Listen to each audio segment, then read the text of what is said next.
Hello everyone, I would like to welcome you all to this session of financial statement analysis. Today, our main topic of discussion is prospective analysis or forecasting of financial statements. So prospective analysis is the first step in the financial statement analysis process. It can only be undertaken after the historical financial statements have been properly adjusted to accurately reflect the economic performance of the company. Prospective analysis includes forecasting of the balance sheet, income statement, and the cash flow statement.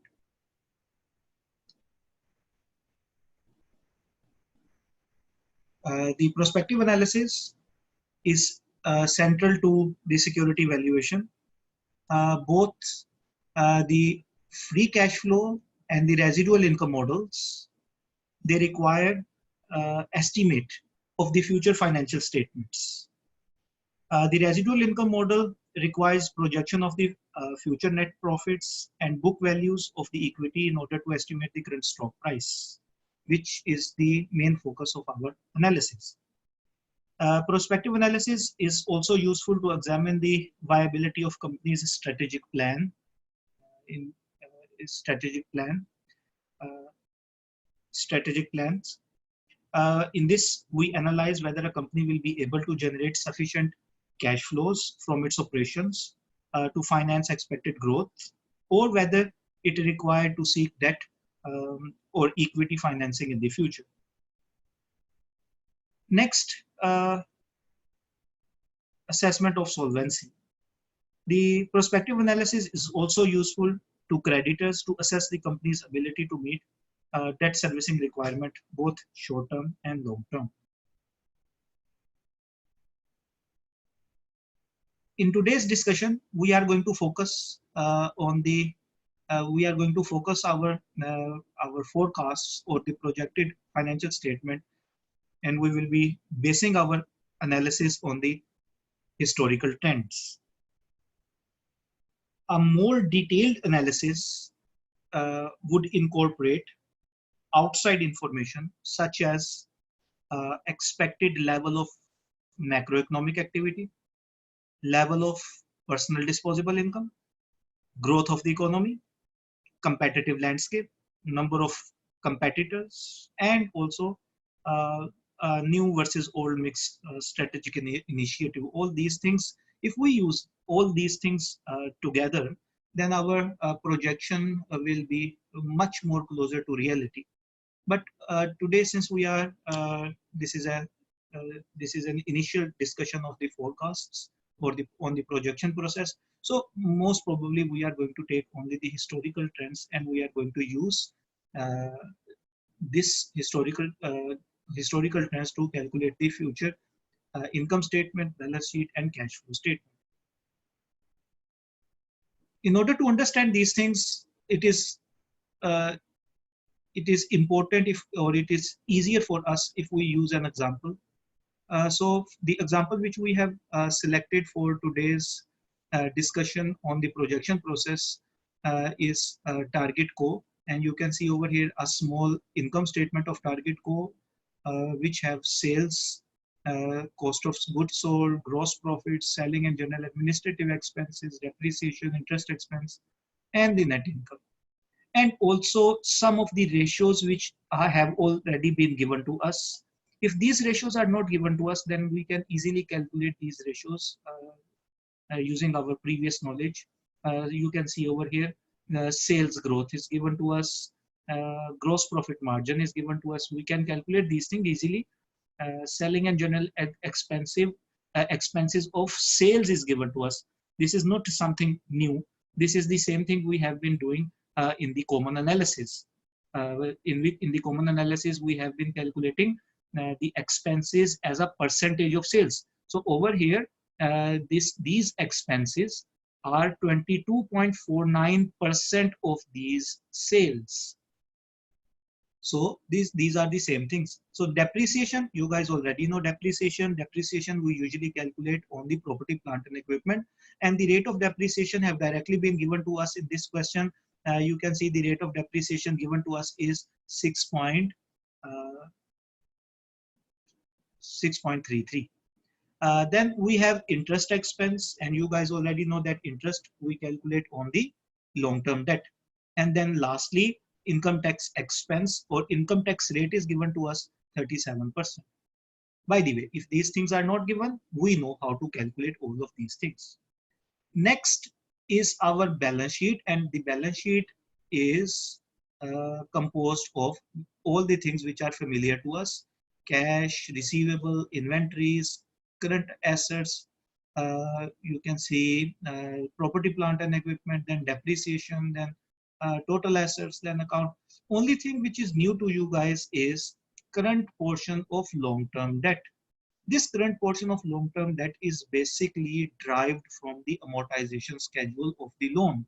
In the amortization schedule, if you remember, in the amortization schedule, we calculate principal payment and the interest payment of each year on the loan which we have taken from the bank or any financial institution. So if we want to calculate the total debt or the total long-term debt, we need to add the current portion. This is the portion of the long-term debt which we will pay to in this year. So if we want to calculate total long-term debt, we have to add 504 and the total long-term debt over here 9,034. Other than this, all the things given in this balance sheet are very familiar to you guys. And at the end, you can see some of the ratios have been given to us. The ratios which have been given to us are, you can see these are turnover ratios, turnover, and turnover. So we have accounts receivable, inventory, accounts payable, and accrued expenses turnover ratios. At the end, we have been given taxes payable. This is our tax liability. So whatever tax we will calculate on the taxes, some amount is payable from the companies on the company's behalf. Then comes the dividend per share, and you can see this is the dividend per share. And if we want to calculate the total dividend amount, we can easily calculate total dividend amount by simply looking at the total number of shares outstanding. So total number of shares outstanding are 891. By the way, do keep this in mind that all these values are in million. So all these values are in million. So this over here, simply multiply, this is per share dividend. So per share dividend multiplied by the total number of shares outstanding will give us the total dividend amount.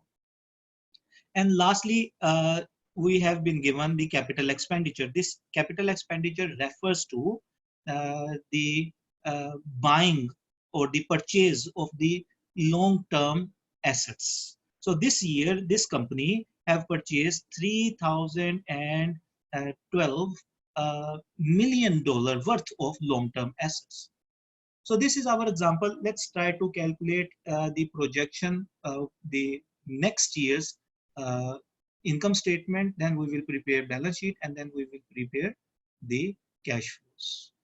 So let's go to our Excel sheet in order to understand these things in much more detail.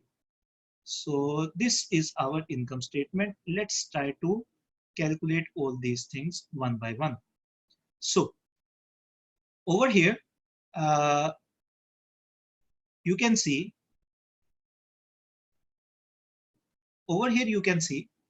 that the same income statement have been prepared only for your understanding. First of all, we need to calculate the growth rate. Very easy. We can easily calculate the growth rate by using the previous information given to us. So last 2 years information have been given to us. We can use this information to calculate the sales growth rate. What will be the formula? How can we calculate the sales growth rate? We can easily calculate the sales growth rate by looking at this formula. Growth rate is equal to closing value of the sales minus the opening value of the sales divided by the opening value of the sales. So let's try to calculate the growth rate first of all. So in order to calculate the growth rate, by the way, it's given to us, but let's try to, if somebody wants to understand that how we are calculating it. So closing balance, this is our closing balance. minus the opening balance and whole divided by the opening balance. So you can see over here 11.46 is given to us, or we if the value which is actually given to us is 11.45, but we will because we are calculating it, or we calculated it, we will use 11.46 as our growth rate, and we will estimate our or calculate our projected sales for 2006. How can we do that? We can simply multiply the percentage of growth by the last year's sales, and we will calculate this year's sales. So let's try to calculate it. Very easy. So you can see over here, these are my sales.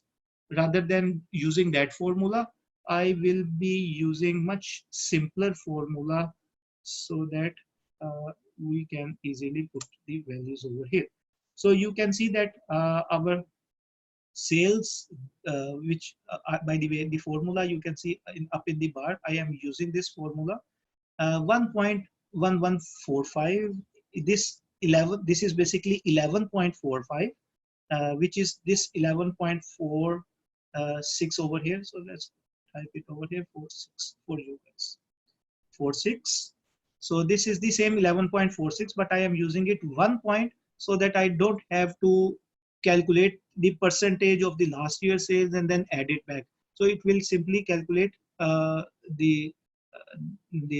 will add the incremented value into the last year's sales value. So this is the amount of sales which we have calculated for this 2006. Next, we need to calculate CGS. We can calculate CGS very easily, or if you don't like to calculate CGS, then we can also calculate gross profit, because to us gross profit margin is given. Gross profit margin is given 32.86. So if gross profit margin is given, we will simply multiply this 32.86 by the sales, and it will give us the gross profit. So let's try to multiply it like this. So these are my current year sales. This current year sales value is very important, because on the base of this sales value, we will calculate all the rest of the values. So multiply by 0.5286, or rather than doing it like this, we can simply select this value also. So you can see that we have just calculated 17,155. This is our gross profit. By the way, if you don't like to do it like this, then you always know that we have a gross profit margin ratio, and the gross profit margin ratio formula is this: gross profit margin is equal to sales minus CGS over sales. So you can always put the values over here. Gross profit margin is given 32.86. You can put 32.86 over here. Sales are 52,207 minus cost of sales, or CGS, will become our X, divided by 52,207. So in this way, we will calculate CGS. So once we calculate CGS, we can then easily calculate gross profit. But now what we are doing, we are simply calculating gross profit, and because we have gross profit, we can easily calculate the CGS by subtracting the 2. So you can see, subtracting the 2, we have our CGS 35,052. After calculating the CGS and the sales value, next thing which we need to calculate for our income statement is selling and general administrative expenses. So over here again, it is written that for this company, selling and general administrative expenses are 22.49% of sales.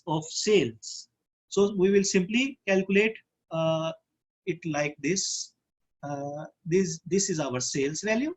So multiplied by the 22.49. So, and I don't think so, it's a percentage value. So we will calculate it like this, and the selling and general expenses will come out to be 11,741.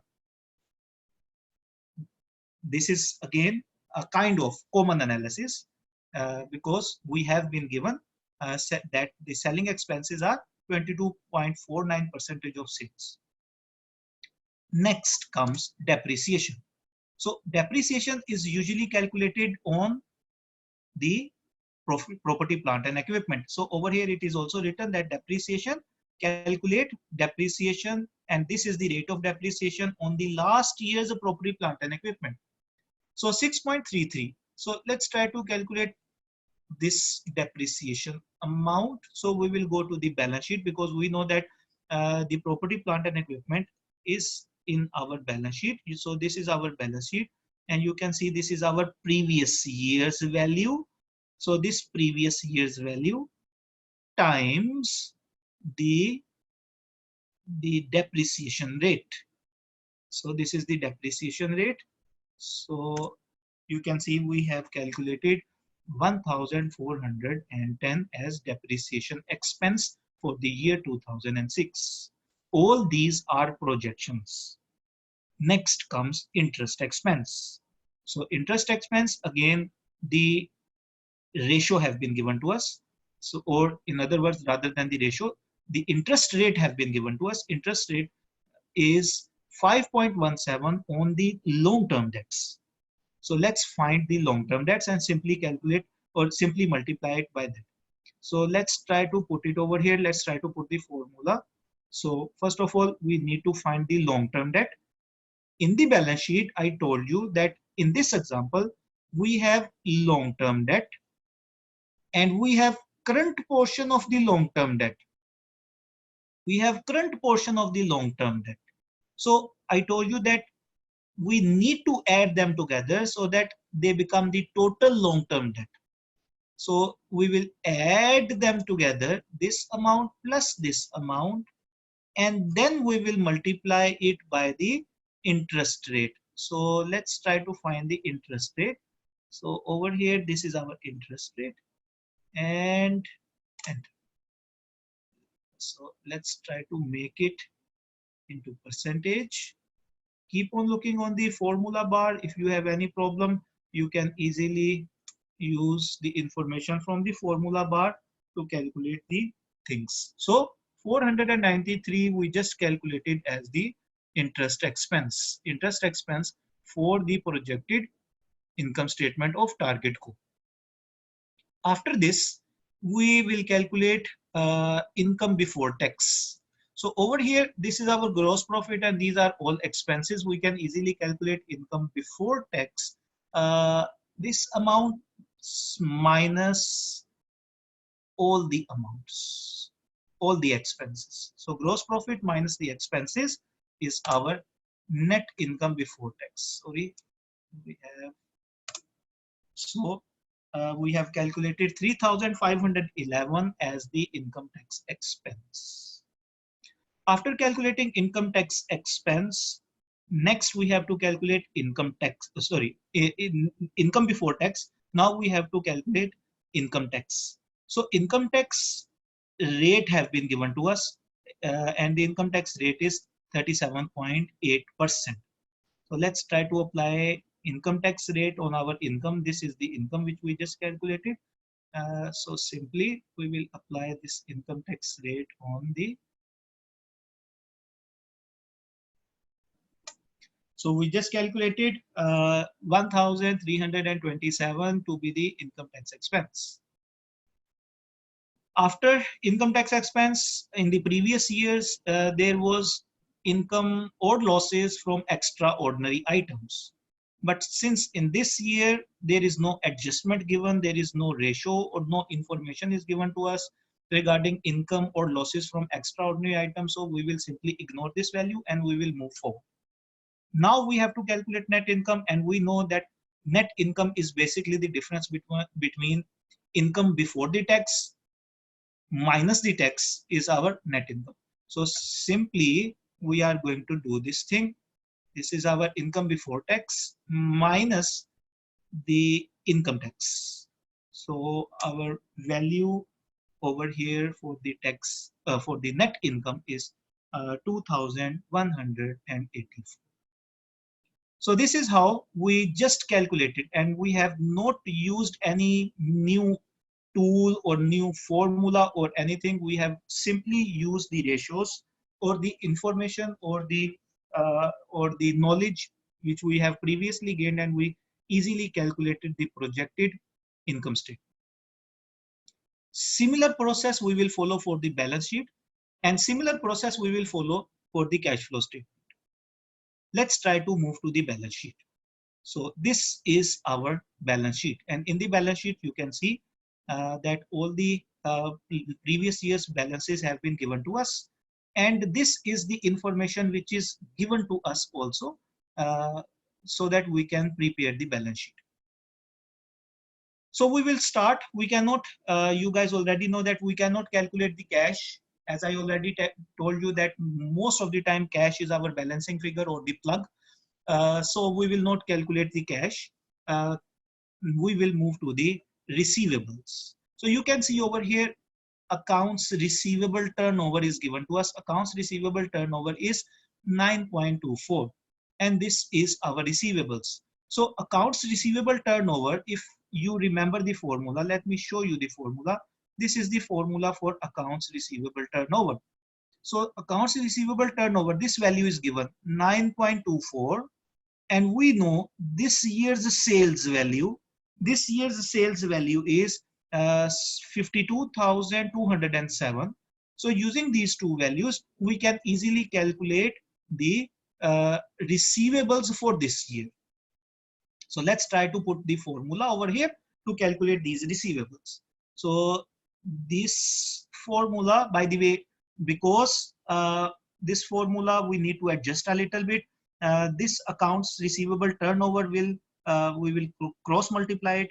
This will become under the sales, and since we are calculating the receivables, so receivables goes over here. In other words, we will simply divide sales value by the turnover value. So the sales value over here, you can see income statement. This is the sales value divided by the turnover value. So this is the turnover value. So we will simply enter it, and we have calculated the receivables 5,650. Same process we will follow for the inventories. By the way, if you guys are wondering that these ratios, where we get these ratios, so these ratios are the same ratios we have calculated many times. Accounts receivable turnover, inventory turnover, accounts payable turnover, accrued expenses turnover. If you don't know these things, then these are the ratios. I have written the formula over here. So we will keep on putting the values from the income statement, but the values which we will put over here, we will put the values of 2006, not the old years, because we are calculating the projections. So we will now use the sales and CGS of the 2006. Once we use these values, the balance sheet, all values will be different. So let's try to calculate the inventories. For the inventories, we will use inventory turnover. Inventory turnover is given 5.84. So 5.84 inventory turnover, 5.84, this value is given. And we know CGS value also. We don't have this value. So in other words, this will be, the formula will become is equal to CGS. This is my CGS divided by my turnover. So if we calculate it, it will be giving us 6,002. Next, other current assets. For the other current assets, no value is given. No adjustment is given. Over here, no adjustment is given. If no adjustment is given, we will assume that the same current assets will come over here. So 1, 2, 2, 4, we will simply write over here. There is no adjustment for that. So we will simply carry forward. We will take the same value of the other current assets for the projected year. So you can see that we have calculated the total current assets by simply adding all these values. By the way, this is no total current asset because the cash balance is missing. Cash balance is missing. So let's try to finish all these things. Then we will go backwards to calculate the cash balance. As the cash, we mentioned that it is our plug. Now property, plant and equipment. So the property, plant and equipment, very easy to calculate. You can see this is our last year's property, plant and equipment. This year company is purchasing, is doing a capital expenditure of 3012. Or if you want to calculate it like this, they have given us a percentage of sales, that capital expenditure is 6.43% of sales. When we will calculate 6.43% of sales, it will give us exactly the same value. So this is our total capital expenditure, and this is our last year's expenditure. So if we add these two values together, it become our property, plant and equipment for this year. So last year's balance plus this year's purchases, add them together, it will give us the balance of property, plant and equipment, 25,264. By the way, let's try to calculate it using this percentage also. So there is a slight difference between the two. Let's try to calculate between using this. Let's ignore this value. Okay, let's try to calculate it using this. So it is percentage of sales. How much percentage of sales? 6.43% of sales. So let's try to calculate it.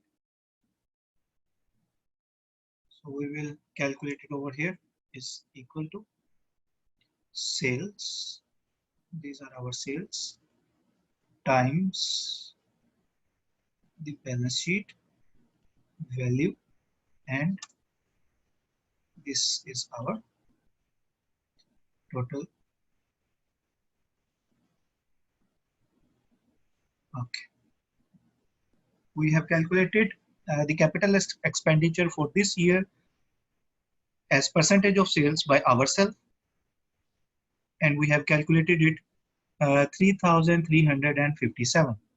So let's simply add this value in the last year's balance. So it is equal to last year's balance plus this year's balance.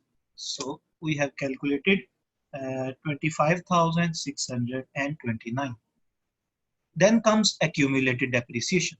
Since you guys already know that accumulated depreciation is addition of all the depreciations. So this is the depreciation of all the last years, and this is the depreciation for this year.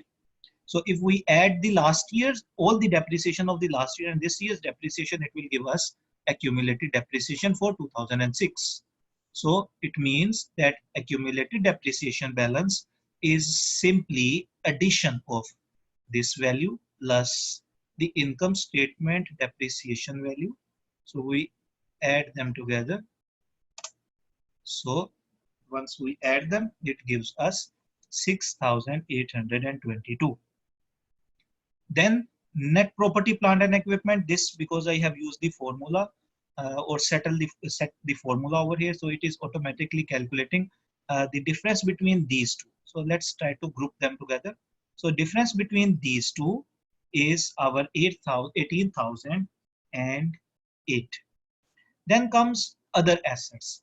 So let's check if there is some information given to us for the other assets. No information is given to us for the other assets. Since no information is given, we will assume that the other assets are totally the same for us. So we have written the same value for the other assets. So we have just calculated all the total assets. Or we can say that these are not the total assets because the cash value is missing. So we have calculated the total asset except the cash value. Now we are going to head towards the liabilities. And in the liabilities, the first thing is accounts payable.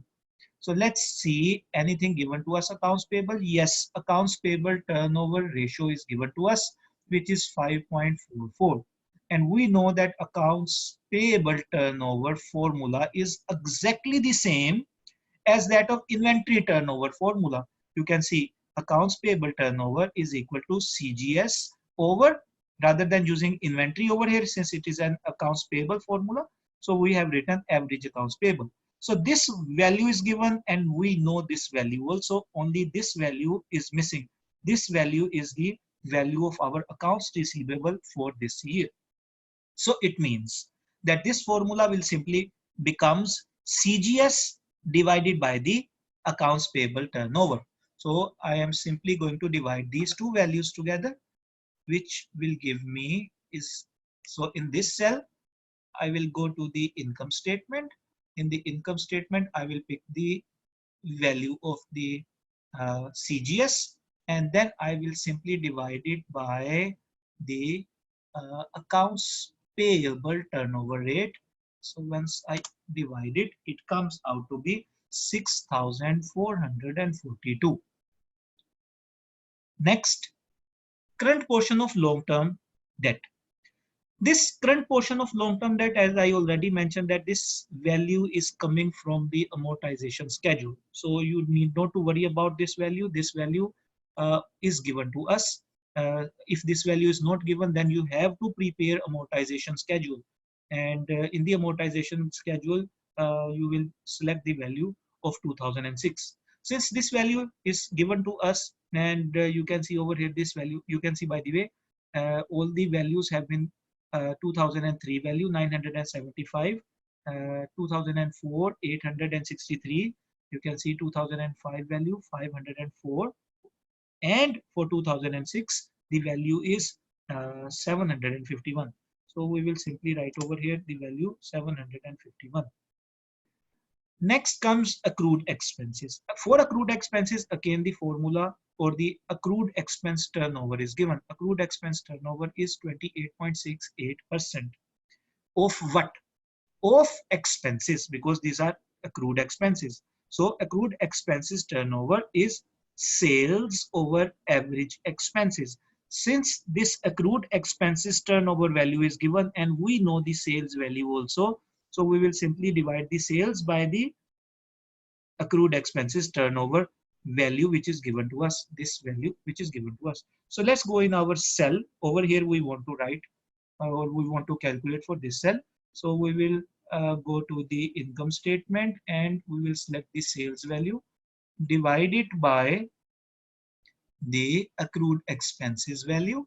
So it will give us 1,820, which is our accrued expenses. Next comes income tax and other liabilities. So over here in the ratios which have been given to us, it's written over here that taxes payable out of the total tax expenses, the payable amount is 26%. So these are our taxes. This is our tax amount. Out of this tax amount, 26% is payable, which is a liability on the company. So can we calculate 26% of this income tax expense? Yes, very easily we can calculate. So we will come to the cell and we will select our income taxes expense value, and we will simply multiply it by the payable rate, the amount of money which is payable by the company. So $352 million, because all these values are in million, $352 million are still payable by the company or a liability, income tax liability on the company. So once we add all these values, it will give us our total current liabilities. Then after total current liabilities comes the deferred income taxes and other liabilities. So for the deferred income taxes and other liabilities, still no adjustment is given. You can see over here, accrued expenses, tax current portion, we have used dividend per share. No other value is given, so we will assume that this value is the same. So 2010 we have written as deferred income tax or other liabilities. Then comes the long-term debt. So in the long-term debt, this is the last year's value of the long-term debt. Out of this last year's value, this portion is current. So whatever is remaining comes over here. So it means this value minus, if we take out the current portion which we have to pay this year, remaining balance is our long-term debt which is payable in the coming years. So this becomes our total liability. Very nice. Now we are heading towards common stock. For the common stock, again, no adjustment is mentioned, so we will take same common stock in this year. Then additional paid in capital, again, because we are not changing or they're not issuing any shares, or so additional paid up capital value we will assume as the same value because no adjustment is given. Yes, now the important thing comes, which is our retained earning. So this year, our by the way, this retained earning is, as you guys already know, that this retained earning is leftover after paying the dividends. So this is our net income. This is the net income, and from the net income we have to pay dividends. How much dividends we have to pay? We have to pay dividends to 891 outstanding. These are our outstanding shares. So we have to pay dividends. How much dividend per share we are paying? We are paying a dividend of $0.31 per share. So can we calculate the total amount of dividend payment? Very easily we can calculate. So this 0.31, so it's better that we write over here. Let's write over here dividends. So dividend payments is equal to, I will move to this cell, is equal to, this is our net income times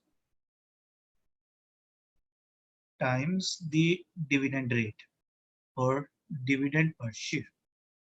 So dividend per share. So we have paid 676 dollars in the form of dividends. I have made one small adjustment over here. The formula was not working properly, so this is the value of the dividend. Again, this dividend value is the multiplication. You can see the formula is simply the multiplication of the dividend per share, which is our 0.31, and multiplied by the number of shares outstanding, which is 891. When we multiply these two things, the total dividend comes out to be $276.21 million. So this is the amount of dividend. So these dividends we are paying this year. So it means that this is our net income. This is our net income. Out of this net income, we are paying dividend 276. Rest of the amount is plowed back into the business. So we will see the difference between these two. When we will check the difference between these two, 2,184, and we subtract 276.21, it gives us 1,907. So we will simply, or let's put it over here in the formula. First of all, we need to take the value of the net income minus the dividends which we are paying or which the company is paying this year. So this is the dividend which the company is paying this year. So you can see this answer is 1907, or when you round off, it becomes 1908. So this is the retained earning of this year. So we need to add this retained earning into the last year's retained earning. So it comes out to be 13,053. So once we add all these things, the total comes out to be 34,595. So this is our total of equity and liability. You can see now the difference, because this is a balance sheet and left side have to be balanced with the right side. So you can see that there is a slight difference between this value and this value, between total assets and the total of equity and liability. This difference between these two values is our cash balance. So let's try to put the cash balance over here. So the cash balance is equal to the difference between these two values. So this value and this value is our cash balance. Sorry for that. Okay. There is, yes, it is added up into that. That's why it's giving us error. So rather than doing it like this, let's put the value by ourselves. So the value is 1402. So if we put 1402, you can see, or 1400. So you can see also. By the way, the value is 1401, but since it's not showing the rounded off values, so you can see now the balance sheet is balanced. But it means that we have to reach to this balance in our cash flow statement. So we have calculated the projected balance sheet very easily using the previous information. Still, we haven't used any new information or any new concepts. We are just using the old concepts for calculating the projections for projected income statement and balance sheet. Now, the next thing which we are going to discuss is the cash flow statement. And in the cash flow statement, we need to prepare or we are using over here the indirect method to prepare the cash flow statement. So in order to start for the indirect method, we need net income. So net income, we will go to the income statement and we will simply pick up this net income value, which is 2184. Next, you guys know already that net income needs some adjustments. In fact, for the indirect method, we discussed that three main adjustments are there. First adjustment is related to the depreciation or the non-cash expenses, depreciation and amortization. The next important adjustment is regarding the gain and losses on the sale of assets. And the third most important adjustment is regarding the current assets and the current liabilities. Since in this example, we don't have any gains and losses, since at least for this year, we don't have any gains or losses from sale of the assets. So we will simply ignore second adjustment. And we will go to the third adjustment. So let's try to start the cash flow statement. So first thing is add back depreciation. So over here, let's try to put the value of depreciation. The value of depreciation we will collect from the income statement. So income statement, and you can see this is the depreciation value. So depreciation is 1410. Then we are heading to current assets and current liabilities. So the first current asset is our receivable. So for the receivables, if you remember, we discussed that we need to calculate the change between the 2 years. So let's try to see the change between the 2 years. For you guys, I have already calculated the change. So let's try to see the change. So this is the change between the 2 years. So for the first year, you can see the change between these 2 years. By the way, this negative is representing the cash outflow. So you can see over here, by the way, previously last year our cash balance was 5069. Now our cash balance is increasing. So our asset is increasing. Our asset is increasing. When our asset increase, cash outflow. With how much amount? With the amount equals to, we are simply picking up the value of this change, outflow. So 5581. Next, we need to calculate the change for inventories. Again, you can see inventories. Last year, our inventory balance was 5384. Now it is increasing. How much increase? Increase of 618. So if cash flows, oh sorry, if inventories are our asset and our asset is increasing, it is outflow. You can see outflow over here represented by minus sign.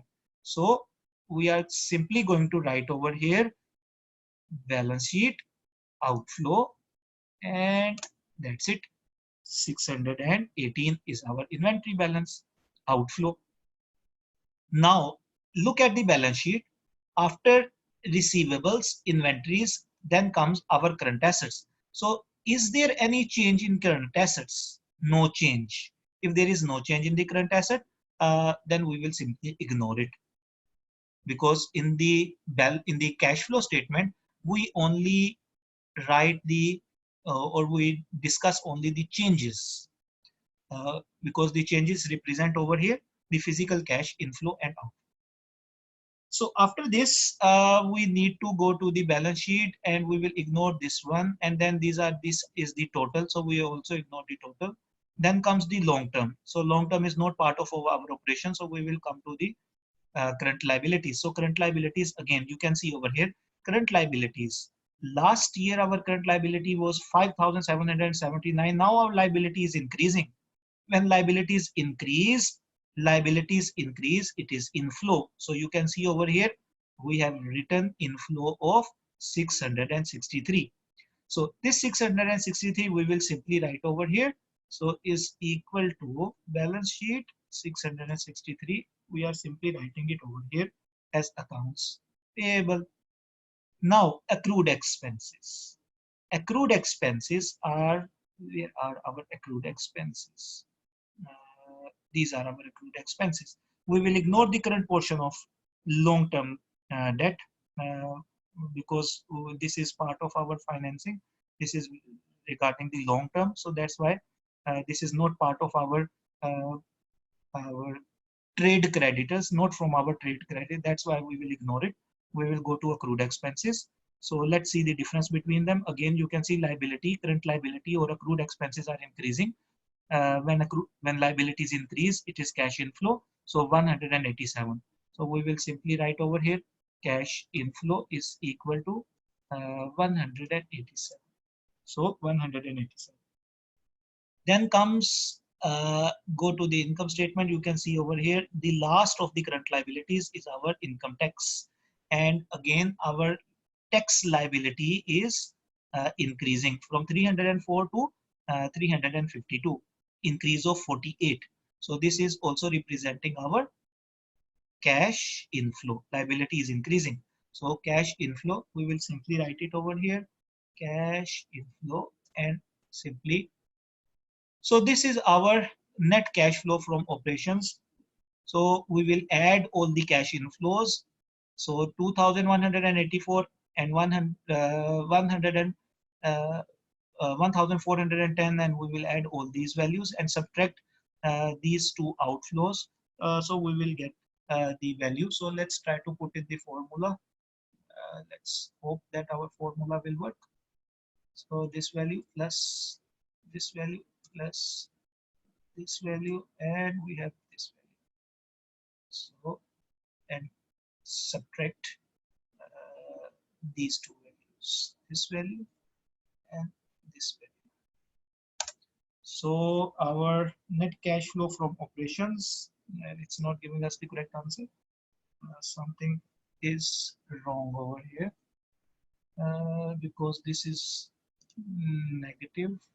So if we like this, yes, no, it's even not correct. So simply we will calculate the net of value of these. So I'm just writing the net of value by myself. So 3,294 is our net cash flow from operations. Well, I have just corrected the formula. You can see in the formula bar. So you can see that when we add and subtract, and we get actually 3,293, not 3,294.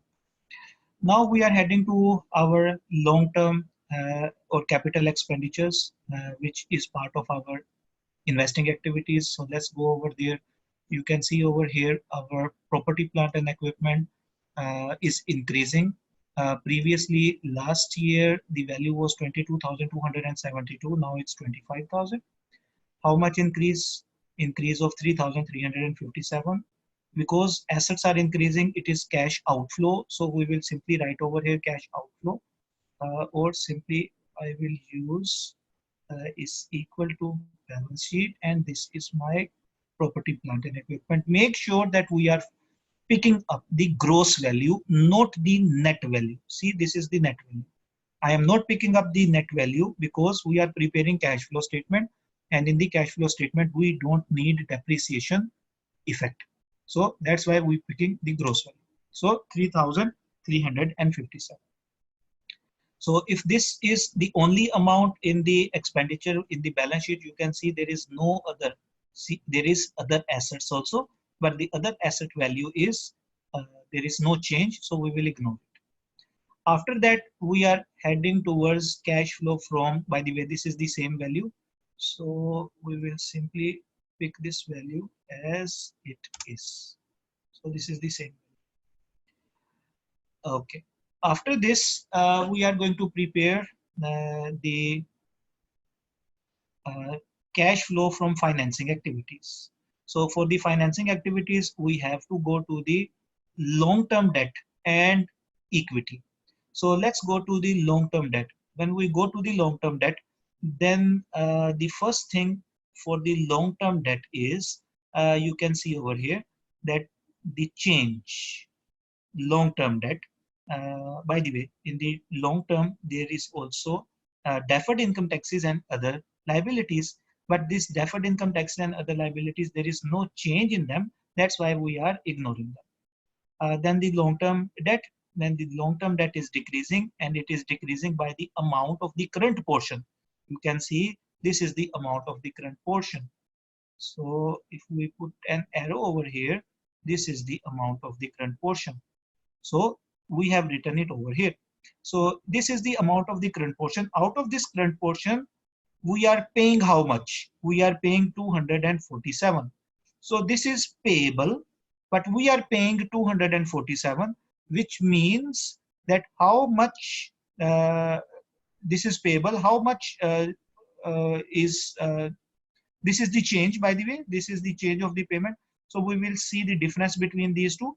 So 751 minus 247, which is the difference between these amounts, is the cash payment.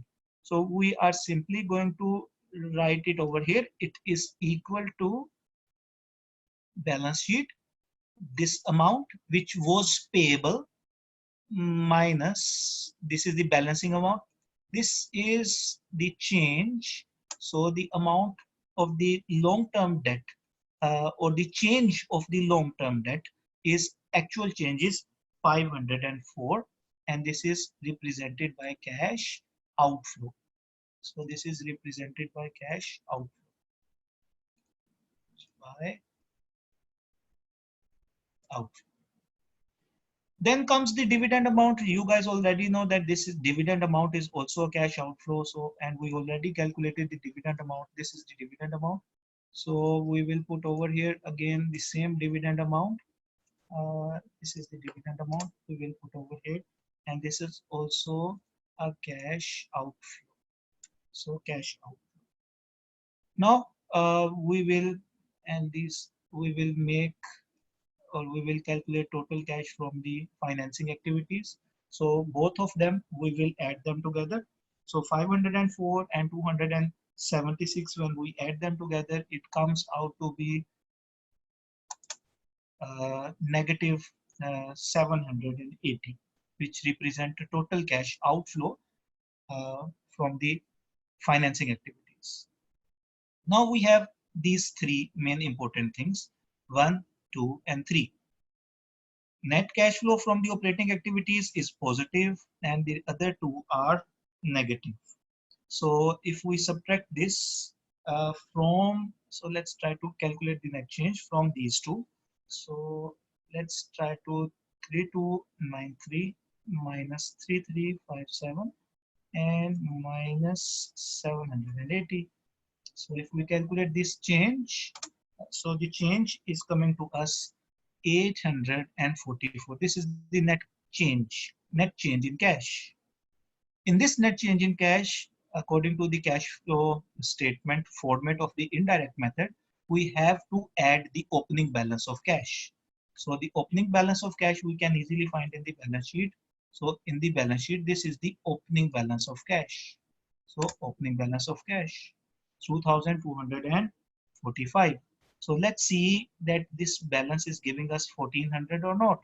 So is equal to, this is cash outflow, this is outflow, this is inflow. So 2245 minus 844. So you can see 1,401. So we have a difference of $1 over here. See over here, we have written over here 1,400. So over here it is getting 1,401. So a difference of $1, which means that this might be our rounding off error.